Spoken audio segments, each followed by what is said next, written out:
What's up, nerds? Welcome to another episode of the Multiverse Report. Tonight we are recapping the week's nerdy news from Tatooine to Coast City and everywhere in between. My name is Mike Gibson. With me as always is Steve Haller. What's up, Steve? Oh, nothing major. Just slightly late for a recording because I got caught up talking to my band director about Lord of the Rings. So fitting. Oh. At least it was a fitting delay. At least it was a nerdy excuse. Right.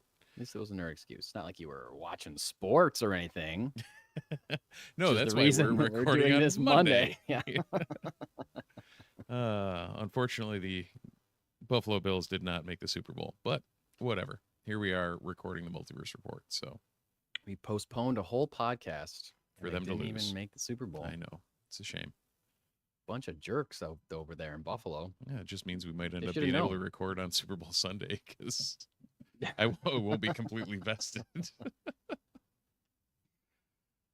We all know I will be completely vested. Yeah, 100%. Every Super Bowl. That's all I care about. Mike will be watching every snap with bated breath. Oh, yeah. Huge sarcasm, folks, if you don't actually know very much about me. Mike is not the largest football fan in the world. Let's put it that way. Not the largest football fan in the world. Or form. Excuse me one moment while I hide the alerts from our friend who keeps texting our group chat about Star Wars things that I want to look at right now, but can't look at right now because I'm recording a podcast. In his defense, we usually record on Sunday nights, as previously mentioned, but it is Monday. He probably doesn't know that we're recording a podcast called The Multiverse Report. Just saw him half an hour ago and probably should have said something. But yeah, whatever. Well, that's okay. This podcast is brought to you by Funky Town Comics and Vinyl in Camillus, New York, where they debuted quite the thing over the weekend. Did. Something that you and I have known about for a while. We knew it was coming. We had the inside scoop. Oh, yeah. You may remember this past summer, there was some viralness happening about Airbnb teaming up with Marvel for an X-Men 97 themed Airbnb in a mansion in Westchester, New York. Yeah. Where the X-Men books take place. And it was all like themed out and it looked like the cartoon. It was drawn or built in a way that looked like it was animated, kind of shelving and rooms and beds and things like that. It was all very impressive. You can look up the pictures if you so choose, or you can go to Funky Town Comics and Vinyl because one of the guys that worked there knew one of the guys involved with that Airbnb and got a call once they were taking it down and said, hey, if you want any of this stuff, drive down and get it. So not only can you buy your comics from the X-Men personal lockers.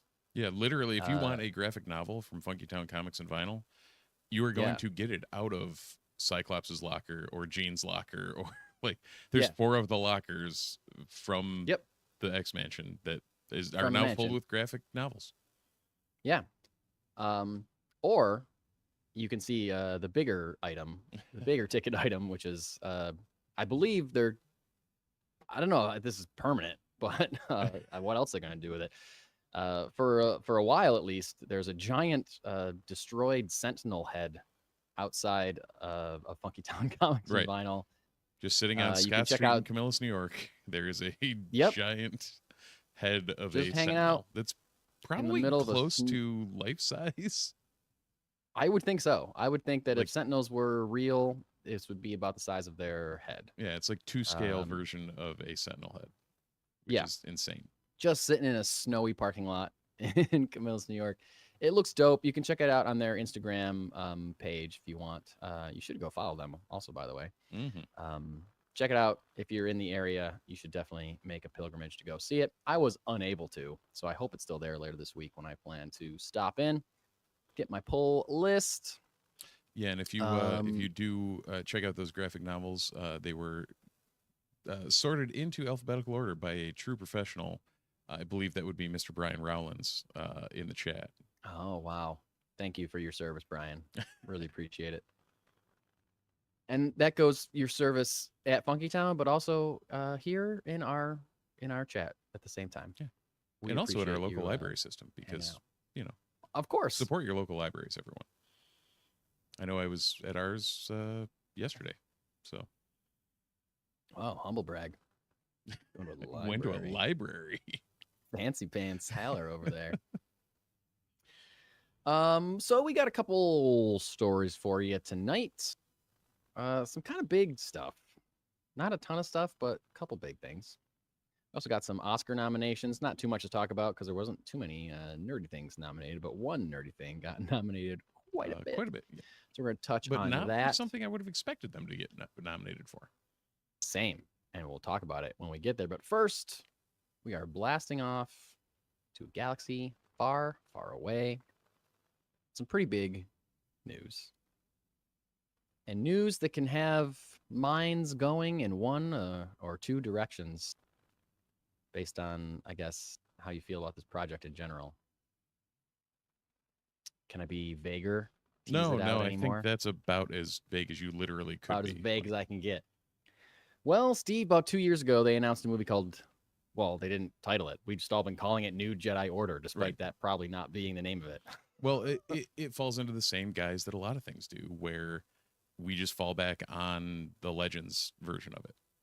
Because we're just calling it that until you tell us to call it something else. Right. Luke created a new Jedi Order after the New Republic. So the New Republic is gone, and now there's a new Jedi Order. Yeah, except not created by Luke, created by Rey herself. This was announced at Celebration 2 years ago. Daisy Ridley came out, surprised the audience that she's going to star in a new Star Wars movie directed by Sharmeen Obaid-Chinoy, a documentarian. This would be her first non-documentary, which is crazy when you think about that. Yeah. Like, she must have had a really good pitch, I feel like, for them to be like, 100%. Okay, we'll take you, who has never made a narrative film before, let alone a giant budgeted action movie narrative film.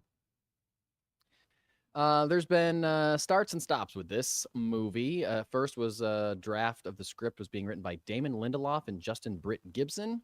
They turned in their draft and immediately left the project. I think there was pretty close to that. There. Yep.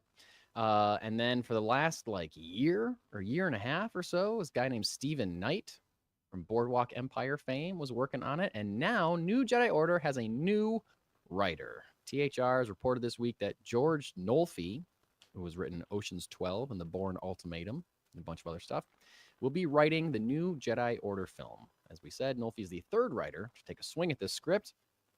THR also states that this movie was at one point planned to be the next Star Wars project to go into development, which is what we were all kind of assuming. Right. I think out of the three that they announced at Celebration, I was thinking that this was going to be the big push. Because this is the closest thing to an episode 10, right? Yeah. But there's been the delays with the script. They apparently can't get the script right, and that has clearly prevented that from happening. Obviously, Mandalorian Grogu was announced when it was halfway through production, pretty much. Nobody realized it existed until it was already mostly produced. Yep. You're like, oh, okay, cool. Yep. Guess we're filming it. Okay. What? Yeah, exactly. So that one's done and dusted and coming out next year. This one was going to be the next one, and now because of these delays, it seems like it is going to be that Sean Levy, Ryan Gosling Star Wars movie that we talked about last week. Crazy. Yeah. Saying that out loud is crazy, that Ryan Gosling is going to be in a Star Wars movie. It's wild. It's awesome. It is wild.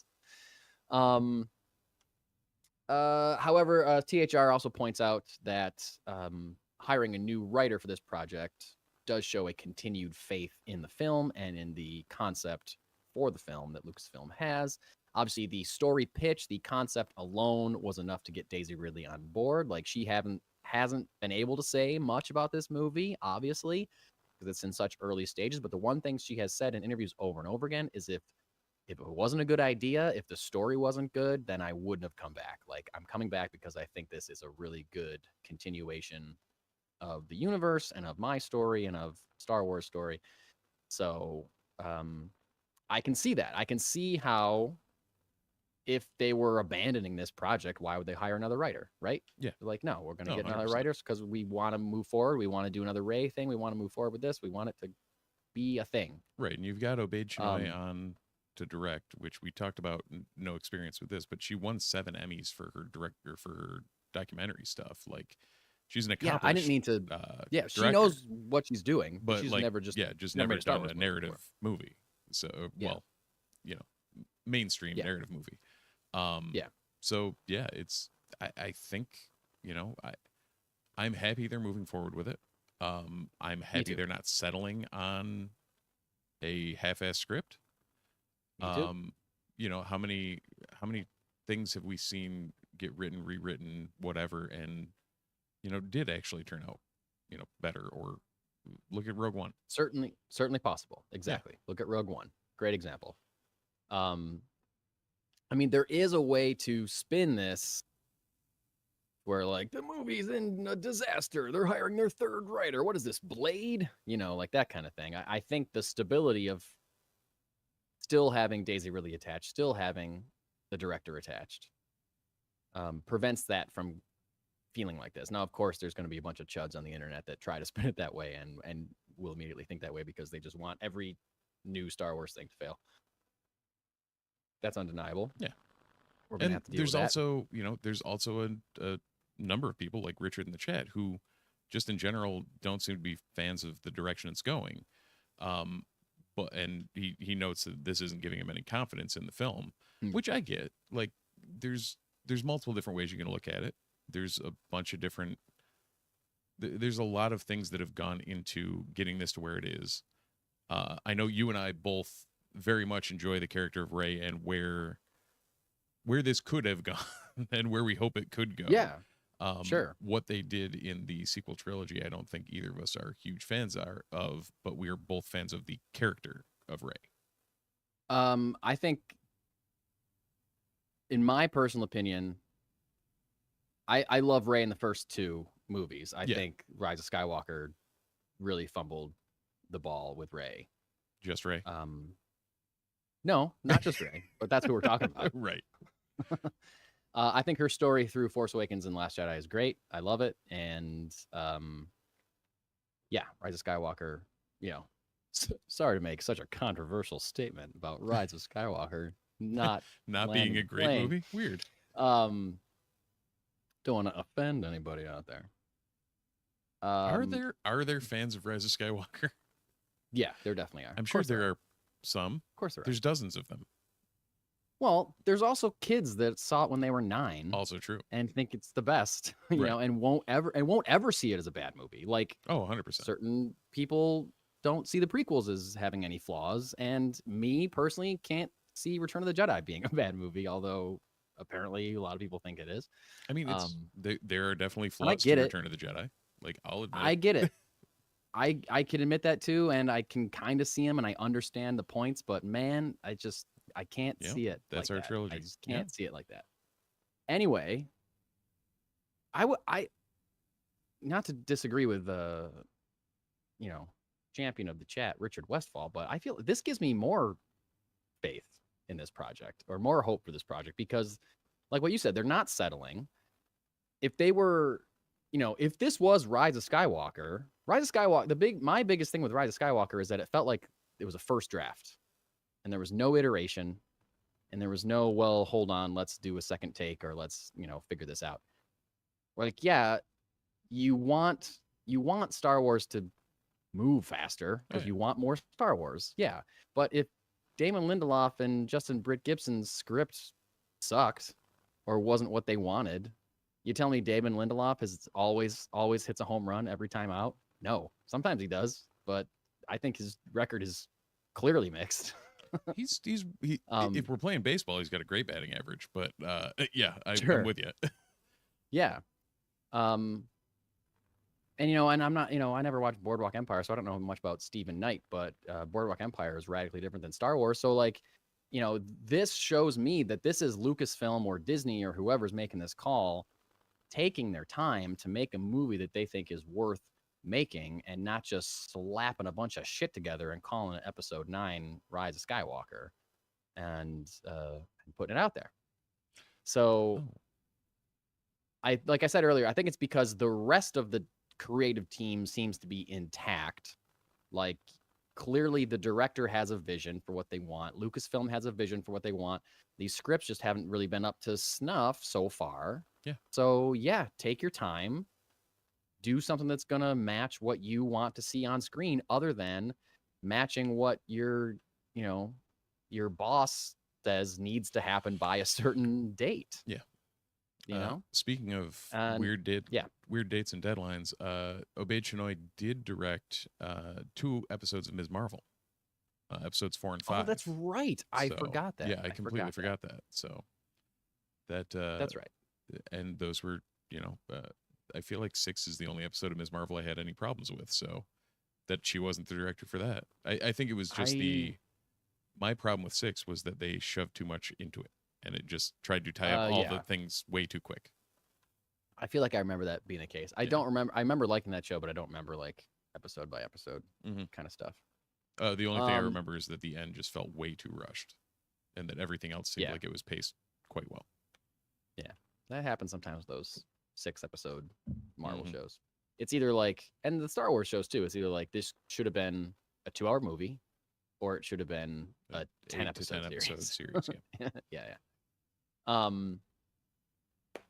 So yeah, I mean, I wish I knew more about George Nolfi, I guess, in the same way I wish I knew more about Stephen Knight when he was writing it, but good enough for Lucasfilm to hire him. Yeah. And this is like, again, this is better than them starting with, say they went with Stephen Knight's script. It's better than realizing halfway through production that they don't have the script they want. Yeah. And 100%. panicking, reshooting, like, with Solo or with Rogue One. Both those movies had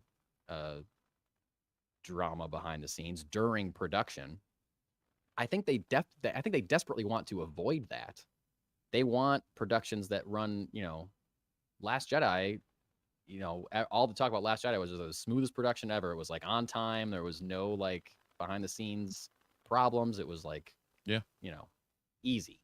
I think they want that. They don't want to go through Rogue Ones and Solos and Rises of Skywalkers and things like that. They want to be confident in the vision that they have, with the script that they have, and the movie that they're making the whole time they're making it. And I think it's very smart of them to not hit go just because they're trying to hit a date, or they're trying to hit that 50th anniversary in 27 with episode 10 or whatever. Yes, that's a great idea, and that would work out. But you know what? People will still go to see episode 10 if it doesn't come out for the 50th anniversary. Like, it'll still be something people are excited about. Oh, yeah. So, it's a bummer. I agree that it's a bummer, because I want to see this movie. As we've always said, people will come and see the movie if it's a good movie. Don't rush it to hit a date. Don't rush it to do whatever. Just make a good movie. And if that means changing the writer again, so be it. Yeah, this tells me, like, that the problem with Rise of Skywalker is that they were locked into a date and refused to change it. The problem with Solo is that they didn't trust the original filmmakers that they hired, and they were trying to hit a date. Yep. So like, this shows me that they are taking their time before they hit go on production, which is something they clearly have not done in the past. This shows me that they are actually learning from their mistakes. Yeah, even better. Which is something that not all studios seem to do all the time. Thinking of Marvel specifically. Well, on the DC front, Richard had a hypothetical thrown out in the chat too. Imagine if they gave this world building to Matt Reeves. Imagine a Matt Reeves Star Wars film. Wow, damn.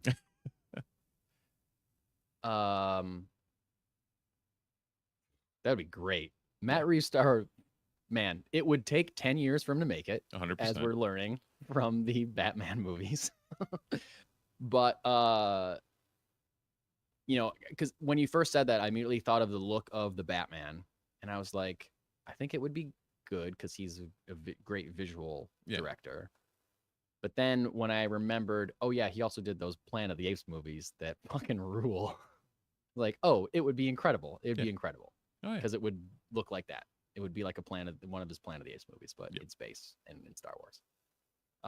Yeah, that's a great call. I think whenever he is done with his Batman saga, I think that would be cool if Lucasfilm wanted to swoop him up.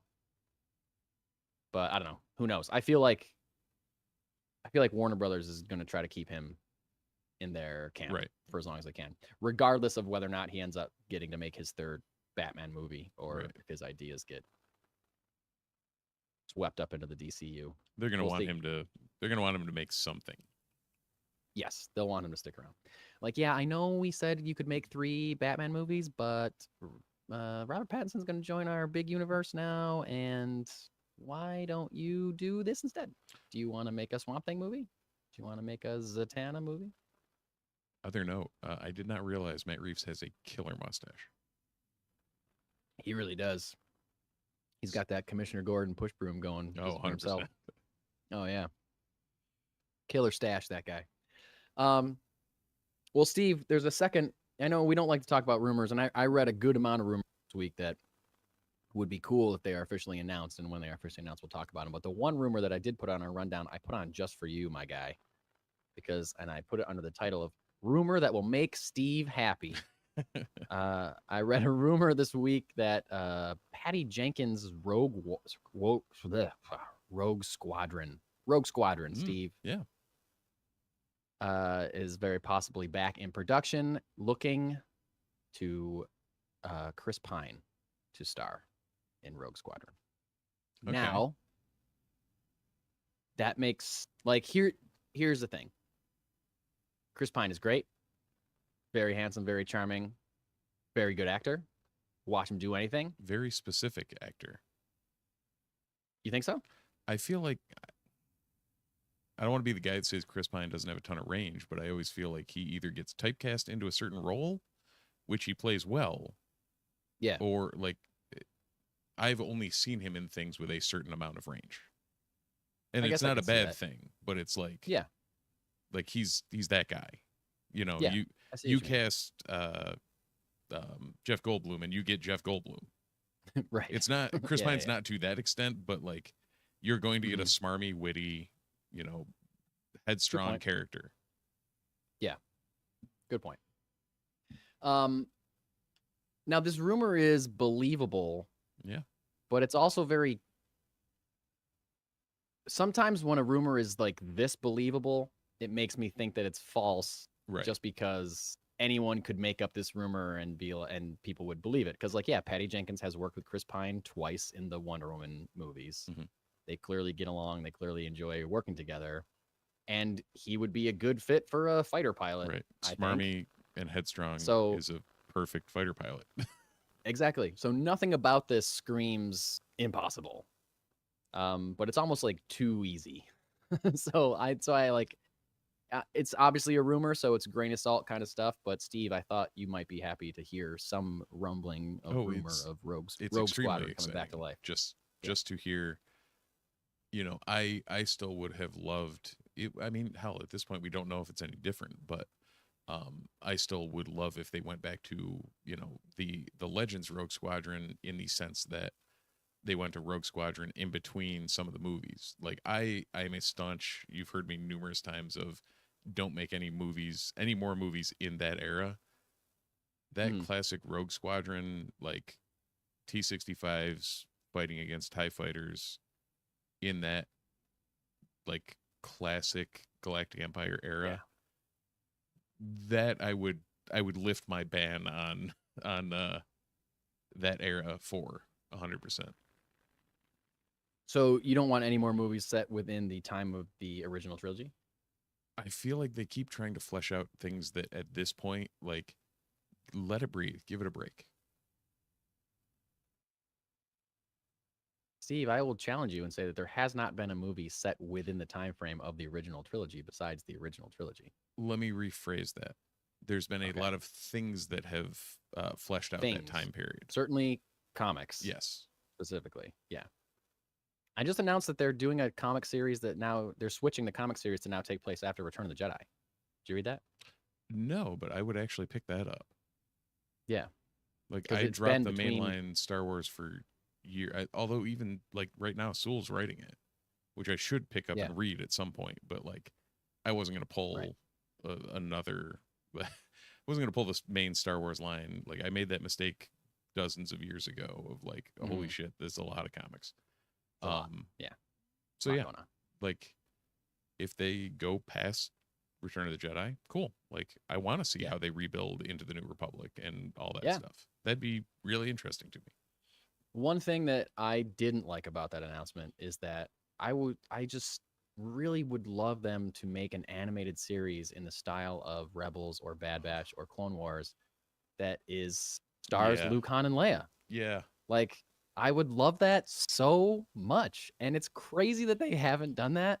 But now that they've like the comics are canon between it's the New Hope and Empire is what they've been, right? The comics for a long time. When they relaunched it in 2015, 15. it was in between Star Wars and Empire, and then they ended that run and started back up between Empire and Return. Yeah. Oh yeah. Okay. So yeah, that's what I'm like. So all that time is like filled out already. That's why I'm saying like there's a ton. Everything's already happened between Star Wars and and Empire. But it's not like, switching back to the movie conversation, it's not like I don't think Luke, Han, or Leia would be in Rogue Squadron. So, and Luke, Han, and Leia haven't been in every battle that took place during that war over that amount of time. So I think there's Luke was literally Rogue Leader, but oh my God. like, he led Rogue Squadron after Hoth. True. So, but then he leaves to go train with Yoda. So I think you could find a pocket of time to tell like an adventure of a squad of fighter pilots. Oh, 100%. Yeah. Which would give me a Wedge-led show in that era. There you go. Yeah. Anyway. Yeah. The other rumor that we heard last week, and I'm just saying it now because we talked about rumors, but there is a rumor that Ewan McGregor has shot some Obi-Wan stuff for Ahsoka season 2. Like possible, we got those great flashbacks to Clone Wars with Hayden Christensen in Ahsoka season 1. There really was good. Like, I forgot about that until I think you dropped something in the chat the other day, and I was like, oh yeah, those Ahsoka scenes with Hayden were just so very cool. Great. Very, very cool. And also, listening to an episode of the Hot Mic podcast this week, the question came up as to whether or not Natalie Portman is going to be returning for Ahsoka season 2 as well. And Jeff Snyder responded by saying that he doesn't know specifically if she's returning for Ahsoka, but that she did shoot scenes for Obi-Wan Kenobi, the series, but they got cut. They did not get included in the final version of that series. Really? So apparently while she was shooting Thor: Love and Thunder, they grabbed her real quick to shoot some stuff as Padme in a flashback for the Obi-Wan series, but it got cut. Damn it. So clearly she's open. She's open to coming back. Right. So I think that would be amazing. Yeah. If we saw her again. That'd be, in that same vein of like, for all the, again, similar to what I was saying earlier with, for the faults of the movies, the character of Rey, I really enjoyed. Yeah. Similarly, for the faults of the prequels, all those characters, and maybe it's because of the Clone Wars, maybe it's because of seeing those characters fleshed out. Partially because of the Clone Wars. 100%. For sure, yeah. But like, those characters are like some of my favorite in Star Wars, even though I didn't particularly love the movies that they were in. Padme has a similar arc, quality arc, to Rey, I think, in their respective trilogies, where she's good in the first two movies, and the third movie completely lets her down as a character. She's just brushing her hair, like, oh, I'm so in love and I don't care about politics anymore, and now I'm just here to have your baby, and just character assassination for that woman in the third movie. It's insane. Yeah, the former chancellor or the former queen of Naboo and senator. Yeah, in the Galactic Republic, youngest senator of ever. Yeah, I'm just gonna totally brush my hair. It's fine. Total badass in the first two, like fearless, like shooting Geonosians in the arena, and insane. I always really like, every time I watch Revenge of the Sith, I think because that the character takes a wild left turn for the worse in Revenge of the Sith. I just always, this is just bullshit because this is stuff that we're on a Star Wars rant, really? That never happens. We don't even really like this ever. I'm just regretting even bringing it up because I like saying like they should have done this or what if this like is pointless because it's just like they already didn't do that. Why are we talking about it? But I just really think that Padme should have been kind of in on it with Anakin. Like she should have been like, they played her like perfectly innocent the whole time. I would have loved if she had a little bit of not dark side, but a little bit of like, I want to rule the galaxy. Sure. Yeah. You're saying that we can get in good with Palpatine and then you can take him over and it'll be you and me. Yeah, let's do that. Yeah. We could start a family Skywalker dynasty and rule this. Like that would be cool. And then like, then, she can still die or whatever. Or she can still give the kid, I don't know. It would have been cooler for her character if she turned out to be like, yeah, Anakin, I believe in you. Let's do this together, Together we can rule the galaxy as husband and wife. Exactly. Wait, no. Yeah, that would have been so cool. Yeah. That would have been so cool. Or I think she should have lived and taken Leia to Alderaan or whatever. And she can still, then it would just so it would line up with the line in Return of the Jedi where Leia remembers her biological mother, which is impossible, but she does somehow. Well, Force. Sure. Sounds great. When in doubt, blame it on the Force. When in doubt, don't blame George Lucas for just making shit up on the fly. You can do that too. Oh, okay, cool. As long as we can do that. As long as we can speak freely. So today, it's our podcast. I parked in a parking lot, and in front of me there was a Subaru Outback. Wow. Oh, there's more. Okay. Oh yeah, it wasn't just that. I parked my car. Holy shit! Great job, Steve. I knew you could do it. I appreciate it. Anyway, moving on to DC. So no, I was in a parking lot, and there's a Subaru Outback in front of me, like literally in front of me, that said Sith, like the vanity plate was Sith Lord. Oh, amazing. And around, like, how they have the license plate casings, or whatever they are, around it said my other vehicle blew up Alderaan. And I'm sitting there and I had a moment of realization of Wedge Antilles, one of the pilots that destroyed the Death Star, just pulled up behind that vehicle, and I'm like, okay. I wonder if he'll notice when he comes out, but because you also have a Star Wars vanity plate, just for the listeners. Yeah. I have my plate is red too, so I guarantee if someone had that license plate, they probably would have gotten my reference. Did you hang out and meet the guy? No, I had to go in and play a bassoon for a while. So that's right. I'm wondering if it's someone in the Camillus community. Oh, sure, in the band. Yeah, it's right. I know it's not friend of the pod, Matt Beseda. So yeah, keep your eyes open. That's incredible.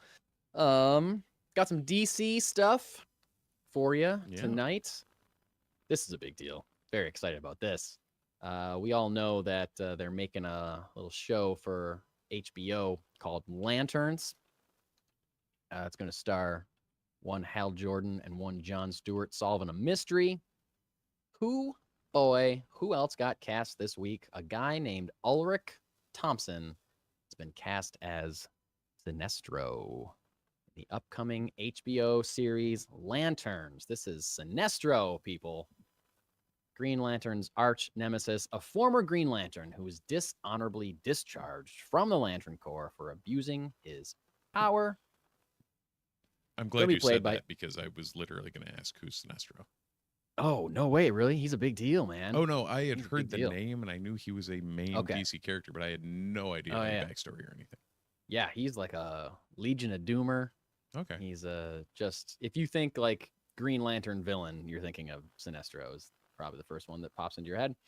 Fair enough. I'm not gonna lie, when I was making the thumbnail for the show, I Googled an image of Sinestro, and I was like, I don't think I've ever seen this guy before. So okay, there you go. Now I know. All right. Well, Ulrich Thompson is a Danish actor, primarily known for European films, but he was in The World Is Not Enough, James Bond film, and also the 2007 Hitman film. Those are his kind of two biggest American credits until now, till he's playing a DC villain. So my question is, how will Sinestro be portrayed in this series? Are they going way back? Are they going to give him an origin story? Will he be introduced as a Green Lantern and we will see him slowly begin to lose it or abuse his power to the point where he leaves the Order under some way and develops his own Yellow Lantern, or becomes a Yellow Lantern, his own Yellow Lantern Corps? Who knows? But this is a big deal because he's a big character, at least for the Green Lanterns. Will he go on to bigger and better things? Will he make it out of this series alive? Who knows? James Gunn knows.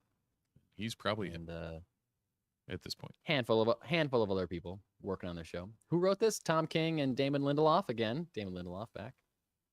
And a third guy. Can't remember the guy's name. I don't know. You had me at Tom King, so. Tom King, yeah, very, very excited about. I'm very excited about this show. Yeah. And part of the reason that I got excited about this announcement, not only is, because I feel like now we're like, I almost forgot what it was like early days of the MCU when it was like, oh, this character is going to be in this movie and they're played by this guy. I was like, oh my God, that character is going to be in a movie. That's amazing. Yeah. Like now I'm just like, whoa, Sinestro is going to be. This is great. Yeah. But also, from what we've heard about this show is that it's mostly takes place on Earth. It's a True Detective style mystery, Earthbound mystery story. So that didn't tell me that there was like a bad guy, quote unquote, in this story.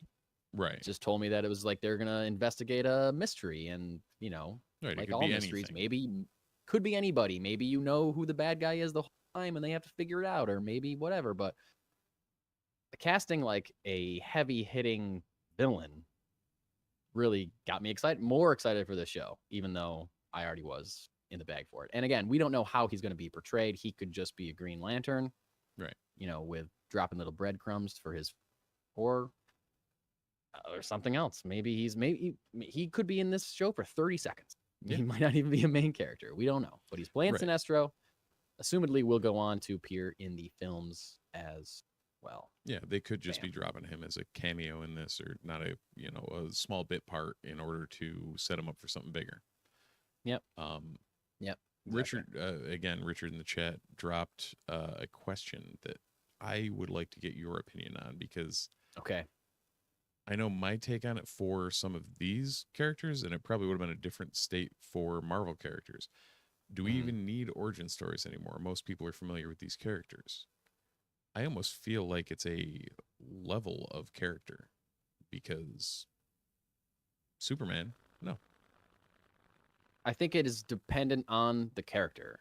And James Gunn has specifically said that he's not going to do an origin for Superman. He's not going to do an origin for Batman, because everyone has seen those a million times. Yeah.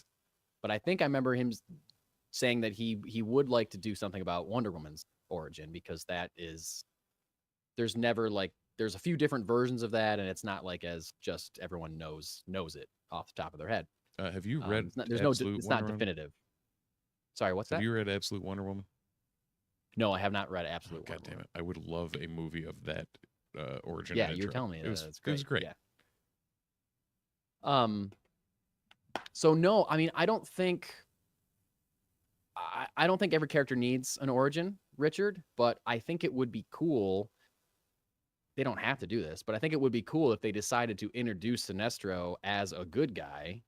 So those people that are watching not knowing the character, right, might be surprised that he turns evil along the way or something, like might be surprised with what happens to that character. I think it would be cool to see that play out. Right. It would almost be an origin story that's built into the series. Yeah. Like not done as an origin story, but as this is the origin story is part of a plot line. Right. Yes. So when I think that would be cool. I don't think we need it. It just depends on what the vision for the story is. If the story is that he's already a villainous Yellow Lantern guy and starts with them throwing him in some space jail before they go to Earth to solve this mystery, maybe that's all we get. But I do think it would be cool if we saw like the progression. And I say that because for years as a DC lover, I've been jealous of the way the MCU has portrayed characters and set things up to play out in a way similar to how they do in the comics, thinking like, Bucky is introduced in the first Captain America movie, but he dies, and then he comes back as the Winter Soldier, but then they're like, they set that up. They knew they were doing that, right, or they knew that they could do that. And it was great to watch that story play out over all those films. Right. And if you knew, you knew. But if you didn't, right, you got to see this development, which was great. Yeah, absolutely. So that's what I say. That, like, I just mean like something like that would be cool to see. Right. And it's part of me why I, if they stick with what they've already said about Batman, how like there is a Bat family already, and Damian is Robin currently, like who knows if that, the Batman stuff seems to be up and down as far as what's going to happen and what's not. There's rumors all over the place for that. It's rumors all over the place, wildly pendulum swinging. As much as I would love to immediately see a fully formed Bat family, I would also love to get Dick Grayson and then watch him leave and become Nightwing, and then watch Jason Todd get killed and come back to life as like I would love to watch that play out in like a series of films.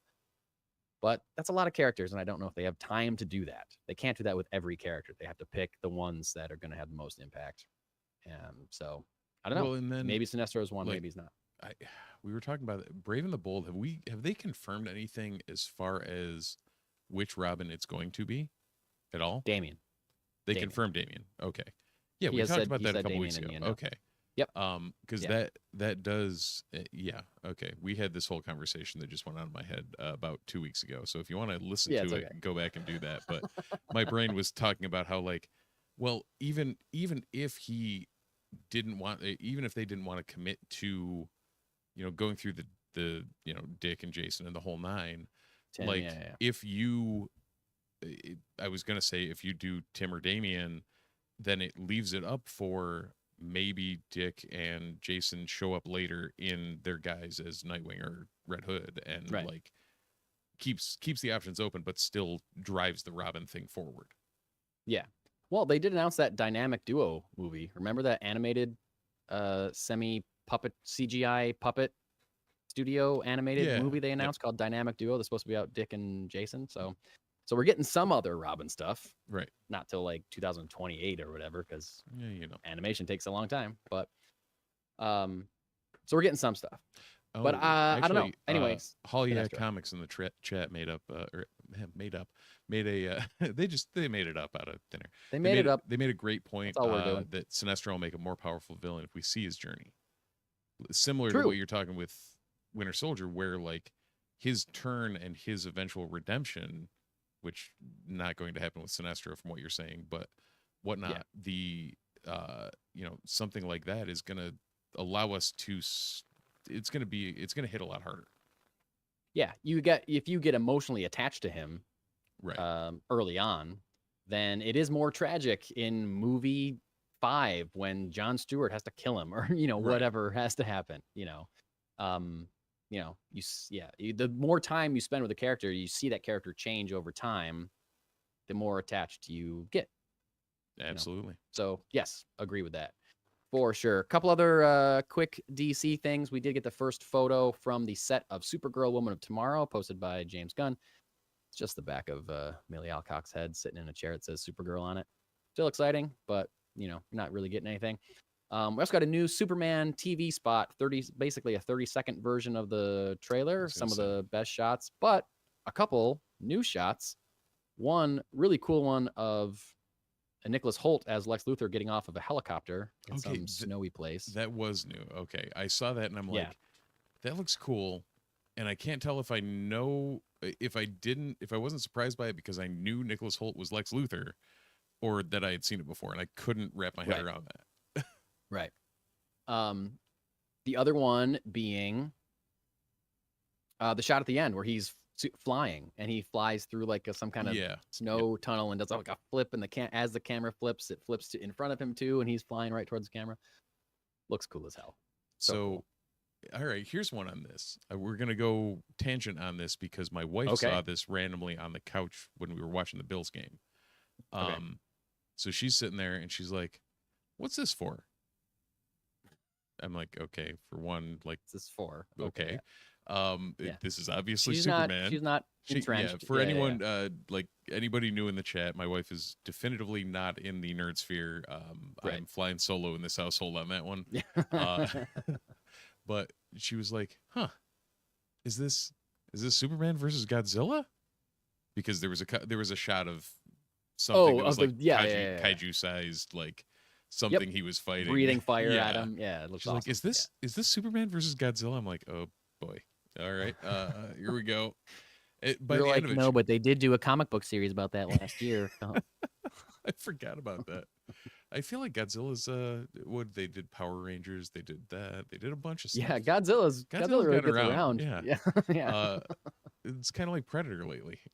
Predator's everywhere. Yeah, Predator pops up everywhere. But yeah, by the end of it, she was like, "Yeah, that kind of looks good."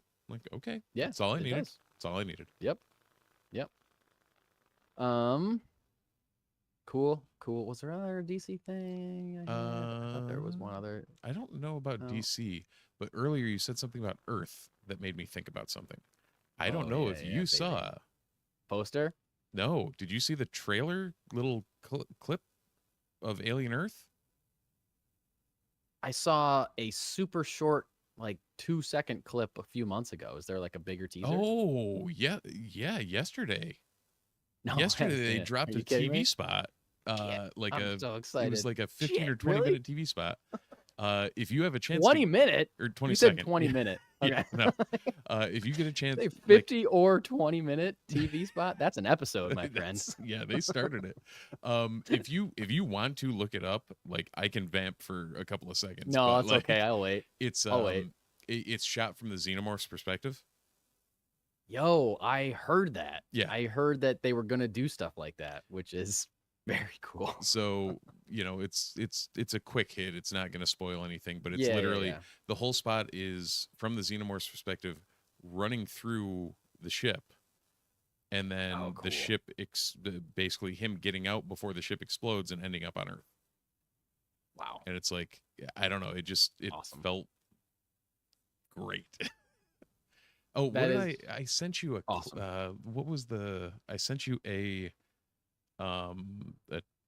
text with a snippet from that, or from an interview that was tied to that. Oh yeah, that Noah Hawley, when he was interviewed, said there's said there's something about seeing a xenomorph in the wilds of Earth with your own eyes. I can tell you under what circumstances you'll see that, but you'll see it, and you're going to lock your door that night. Yeah, that's awesome. That had me so excited to watch this show.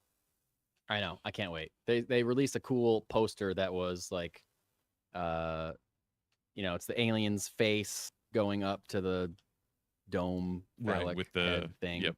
But like kind of either reflected in the head or, just to look like it. It as it goes up, it starts to look like Earth depicted from like space or like from the sky or whatever, so it looked really, really cool. Oh yeah. Very excited about that show.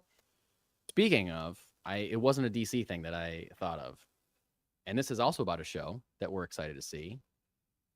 I found this to be a little more discouraging Oh, okay. And the Alien Earth teaser. This is the showrunner of Daredevil Born Again, Dario Scardapane. And this is the quote that he said to SFX magazine today, not today, this week. The earlier show, meaning the Netflix show, at its best was fantastic. At its worst, it was two characters in a room talking about what a hero is. I felt that had been done. I'm not taking swipes. I just didn't want to hear characters grousing about their lot in life. I wanted to see them doing things.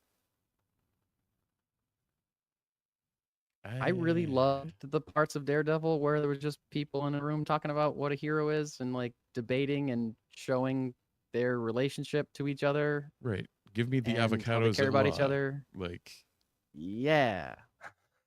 part of what made that show was the exposition and them just being the character people. development of the side characters. And Right. you and I have talked about this kind of at length on this podcast about how the best superhero stories don't forget about their side characters. Like non-powered backup characters for superheroes are vital. Like Jimmy Olsen, Lois Lane, like those are vital characters to the Superman story. Foggy and Karen, vital characters to Daredevil, and specifically in that show, in the Netflix show. So if they're here to get in the back seat, or it's just going to be action for action's sake, like it's another reason for me to lower my expectations. And I know my expectations ratcheted up a little bit after that trailer because that's a dope trailer. We talked about it last week. Listen to last week's episode if you want to hear us talk about the Daredevil Born Again trailer. However, now I'm just like, okay, I'm gonna bring those right back down to where they were the first time, so I can be kind of level and ready to go into a show that's just people. You don't have to lower your expectations as much as I am, but just please, for your own sake, just tell yourself it's not going to be as good as the Netflix show, and go into it knowing it's not going to be as good as the Netflix show. And then, hey, if it is, then what a great surprise. It's just as good. It's a continuation. It's season 4. Didn't skip a beat. Let's celebrate. But if it's not, then you won't be upset. Just tell yourself it's not going to be the same. It's not going to be exactly what you want. Speaking of things not being what people wanted, Steve, we haven't talked about Star Trek in a long time, and I know it's because it's been a bit. You and I are not huge Star Trek people. And I think we talked about this movie when it was announced. A film called Section 31 is now out on Paramount Plus. Stars Michelle Yeoh. It is the first new Star Trek movie in quite some time. Not theatrical release, obviously, but still, they've made a ton of shows, haven't made a movie in a long time. From all accounts, this movie's terrible. I haven't seen it. I have not read one good review of it at all, or good headline about it. And that Michelle Yeoh, being as great as she is as an actor, not good enough to pull Section 31 out of whatever the gutter that it's in. No, I heard from. And that's all I can really say about it because I haven't seen it. I'm not going to watch it, and I don't know what it's about or the characters. So no, I can't really comment on it. I'm with you. I did hear from one friend of mine that is a very large Trekkie that it's hot garbage. And I believe he literally said would be a stain on the Star Trek franchise. Wow. And I was like, he's like, even Michelle Yeoh can't save this. I was like, wow, that's strong. I think the only reason it's notable is that pretty much everything else that Paramount Plus has been doing with Star Trek in the last number of years has been at pretty worst, hot, fine. Fine to very highly praised. Yeah, fine Strange New Worlds was an A+. Yeah, the most things I hear about those shows are that people love them and they're great, and that Star Trek is thriving. So this is like a seemingly rare miss from modern Star Trek stuff, which is a bummer. Something that is not a bummer, as we mentioned at the beginning of the show, the Oscar nominees came out this week. I'm a big movie guy. I try to watch as many, if not all, the Best Picture nominees as I can every year. I do watch movies that are not nerd-based films, so the Oscars are exciting for me. At the same time, I do recognize that all award shows are stupid, opinionated bullshit and don't matter and shouldn't affect what you like. Are you mad that Deadpool and Wolverine didn't get any Oscar nominations? Well, it doesn't matter because it doesn't change how much you love that movie. Right. And the Academy does not like superhero movies in general. So anyway, like I said earlier, not a ton of love for the nerd sphere. However, Dune Part 2 nominated for Best Sound, Best Visual Effects, Best Production Design, Best Cinematography, and Best Motherfucking Picture. Mm-hmm. Right. I believe the original Dune was also nominated for Best Picture. I think it might have been. It didn't win for sure. No. But Steve, as you mentioned at the beginning of this podcast, what's the one category that you think this should have probably been nominated in? Well, I don't know if you've heard of this guy, Denis Villeneuve. Yeah. He's made some good movies, and this was a really, really good one, and he directed them. Yeah. And there's and no he's not nomination nominated. for Best Director. No nomination for Best Director, which is a huge bummer. Because I think he deserved it. And I'm looking up real quick. Best directing nominees are Sean Baker for Anora, Brady Corbet for The Brutalist, James Mangold for Complete Unknown, Jacques Aldiard for Amelia Perez, and Corley Fergat for The Substance. I loved The Substance, and it got like 5 award nominations, which is insane for a horror movie that is just really gross and incredibly gory and bloody. Like, insane. It's insane that that movie is nominated for anything, and it's nominated for Best Picture. It's insane. So that alone makes me think that the director getting that nod for The Substance is also insane. Although I think it was a very well directed movie. I can't speak for. I've seen Complete Unknown. I'm still working on the other ones. I haven't seen Honora, Brutalist, or Amelia Perez yet. I don't know if I'll have time to see them all, but it seems like you probably could have gotten Denis Villeneuve in there. Yeah. One would but think. I believe, again, I think he might have been nominated for the first Dune. So maybe they were just like, it's just more of the first one. So we already gave him a nod for this. So we don't need to do it again. So the first Dune had 10 noms for the Oscars. Yeah. So I'd assume Best Director was one of them, because I would assume if you double the amount of nominations, there's only so many categories in the Oscars. If you have 10 nominations, let's put it this way, they don't qualify for animated or documentary. So they probably got the nomination for it. One thing that as someone who's more tied into award season than I am, do the Golden Globes have different criteria or different categories, or? Yeah. Okay. Because the differentiation between the number of Academy and BAFTA noms versus Golden Globe is very striking for both Dune and Dune 2. And Blade Runner, for that matter. Denis Villeneuve was not nominated for Best Director for Dune, although Dune was nominated for Best Picture. Yes. Huh. Just looked it up. Although, in that year, he's up against like directors like Paul Thomas Anderson, Kenneth Branagh, Jane Campion, and Steven Spielberg. So I've heard of him. A lot of big names in that category that year. He was nominated for the Golden Globe for Best Director for Dune. For the original Dune or this year? For the first Dune. Okay. Yeah, Golden Globes, they have they divide up the genres a little bit more. They have Best Picture, but then they also have Best Picture Drama and Best Picture Musical or Comedy. And it's basically a way to give more awards, to get more celebrities there, to get more people watching. Yeah, and yet they got less nominations for the Golden Globes. In like Dune, the original Dune was nominated for 10 Oscars, 3 Golden Globes. Dune Part 2 was 5 Oscars, 2 Golden Globes. Well, it's because I think the Golden Globes specifically try to cast a wide net to cover a lot of bases and appeal to a lot of people. Like the Golden Globes, I think, are kind of bullshit. I think the Golden Globes are more like a ratings grab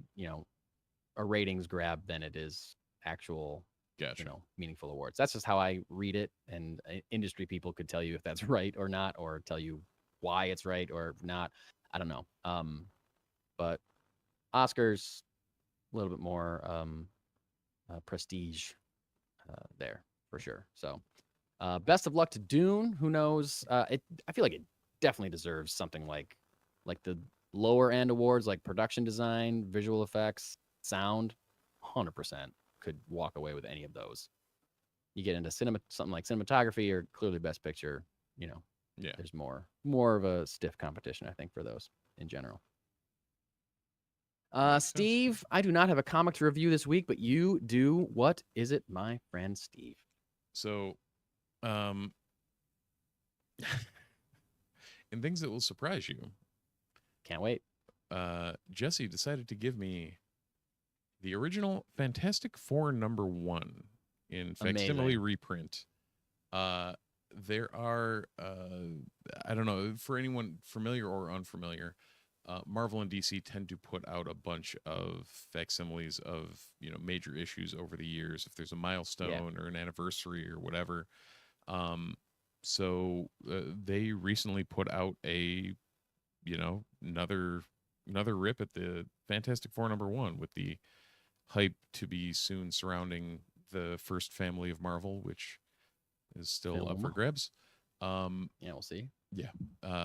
So yeah, I got to read a classic tale of the origin story for the Fantastic Four. That if you don't know the origin story for the Fantastic Four, well, you're probably living under a rock. If you're listening to the wrong podcast for sure. Right. Now that said, in this issue, I did not realize how much of a dick Ben Grimm is. Oh, really? Oh, yeah. Like, in modern or modern Fantastic Four or whatever, Grimm and Reed are always portrayed as, best friends. And they were always buddies and whatever. Yeah.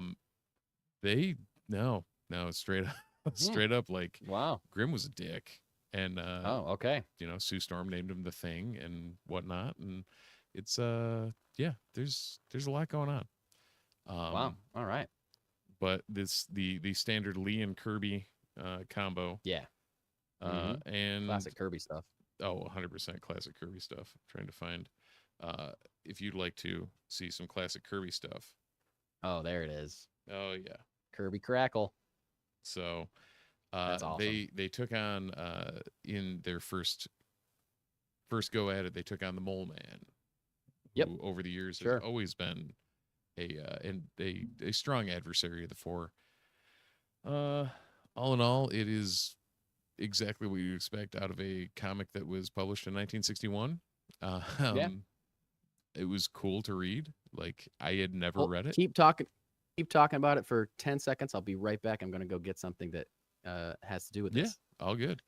But it was one of those where it's been a long time since I've read a book from that era, and seeing all them in their former glory and how comics used to be structured and how comics used to be written, for one, makes me very happy for modern comics and how they're written nowadays, compared to how they were written back then and how panels were laid out back then and all the exposition and the sheer number of words.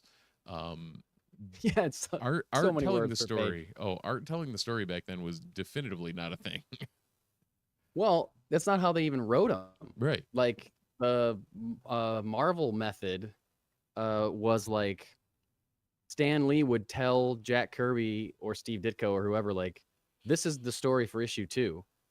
And then they would draw it and then give pages without, like, Stan's not giving, like, this is what happens in this panel. And then in this panel, like, he's just saying, like, Spider-Man's got to fight the Green Goblin. And at the end, this happened.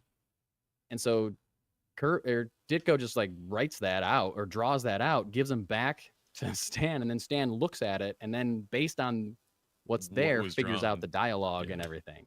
So that leads to sometimes needing tons of exposition because something wasn't drawn that needed to be communicated in a certain way or whatever. Like, it didn't all work out. Sometimes it worked out great, but, like, that's why it feels different, because the method was literally different.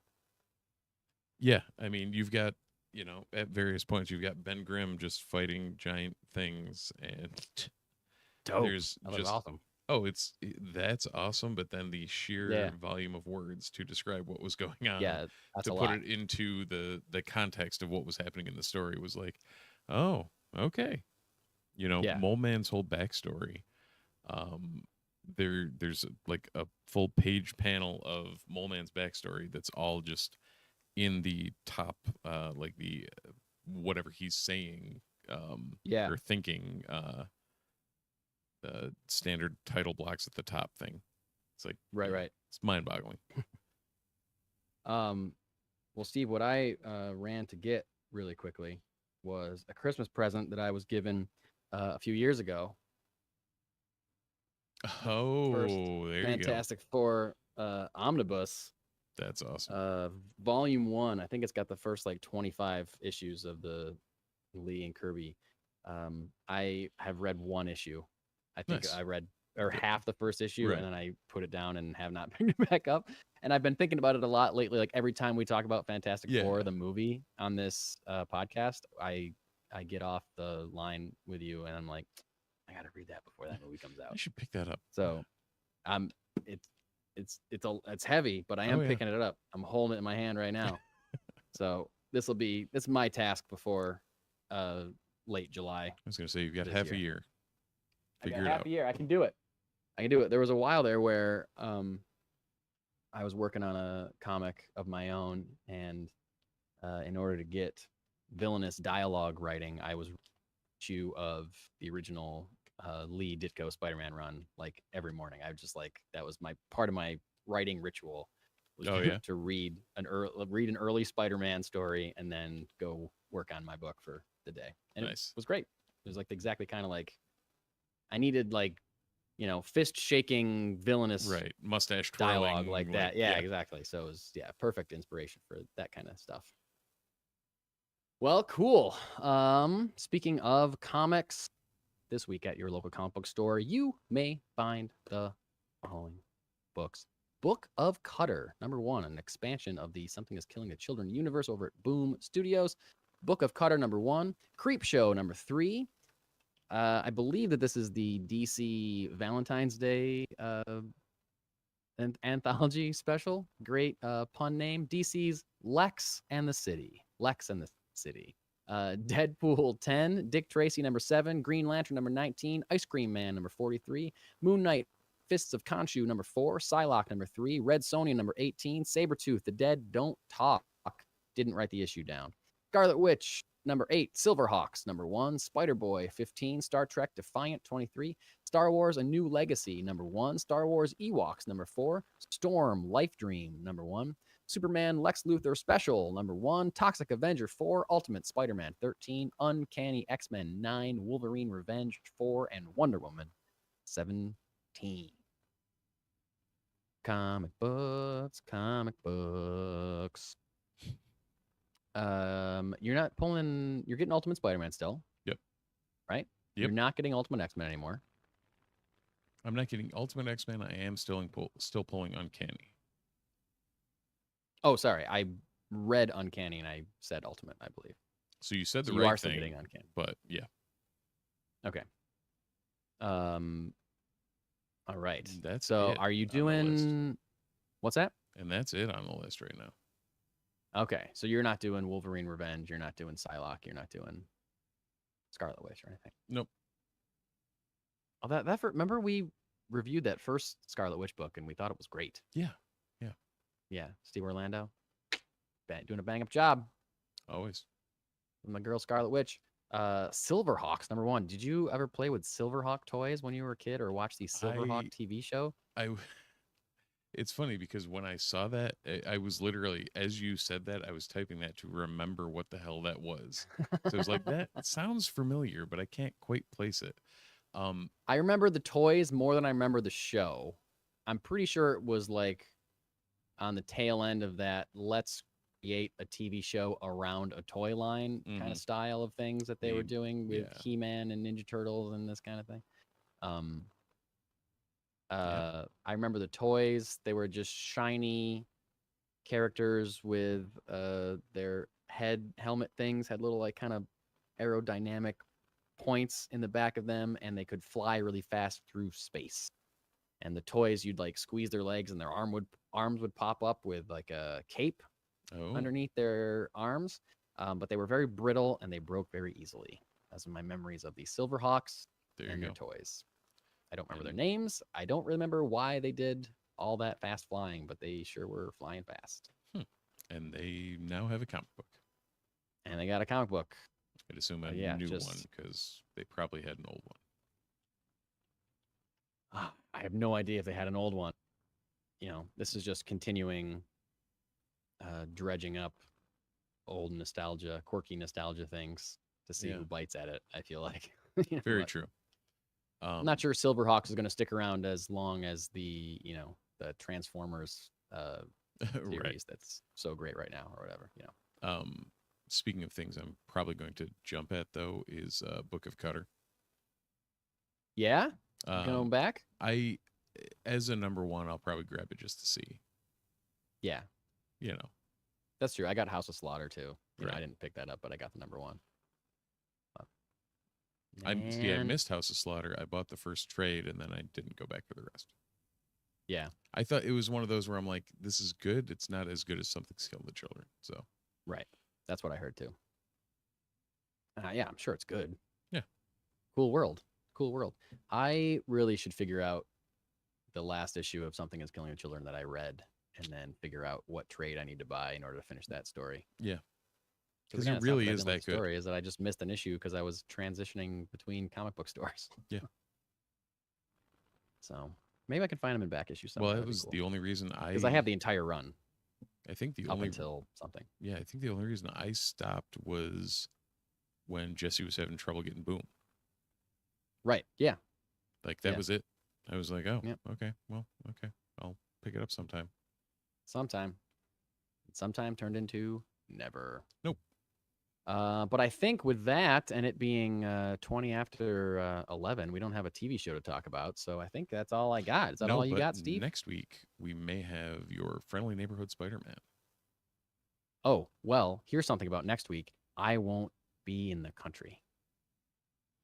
Next week, I may talk about it with somebody else if you're You not may around. talk about it with somebody else. I am going to Aruba. So, yeah, very excited about that. And I'll be hosting a Pinewood Derby. That's right. I'll be thinking of you. Yeah. Many children flying cars past me. It'll be fun. Yeah. It actually always is a ball, but. Of course. Yeah. Yeah, it's fun to make the Pinewood Derby. It's going to be chaos. But in the end, it's actually pretty fun. Mm-hmm. But yeah, I think that's all we got. I'll have to figure out next week, I guess. But for this week, that's a wrap. Yeah, I'd say we wrap it up. And if you're still hanging out with us, I know a couple of people had to drop off since we are recording late. But if you are still here, check us out on Patreon, patreon.com/The Multiverse Report. The Multiverse Report on all your socials. And by that, I mean Blue Sky, because the rest are cesspools of shit. The Multiverse Report at gmail.com if you want to check us out in email form. Other than that, feel free to like and subscribe on YouTube on your podcatcher of choice. And we'll be around and available and talk to you at some point in the near future. I don't know. Will it be? You're promising our availability? You can't promise any availability. I mean, this guy I know. I work right there. And I know me. That's true. I know I can swing over to this computer if I need to. Good point. Okay. All right. Well, yeah, so that's it. Like and subscribe and follow us and all that stuff. Thanks for watching. Thanks for listening. Thanks for hanging out. And as the two suns set over the burnt corpses of Owen and Brew Lars, we say, again, thanks for watching. Thanks for listening. And we'll see you in the multiverse.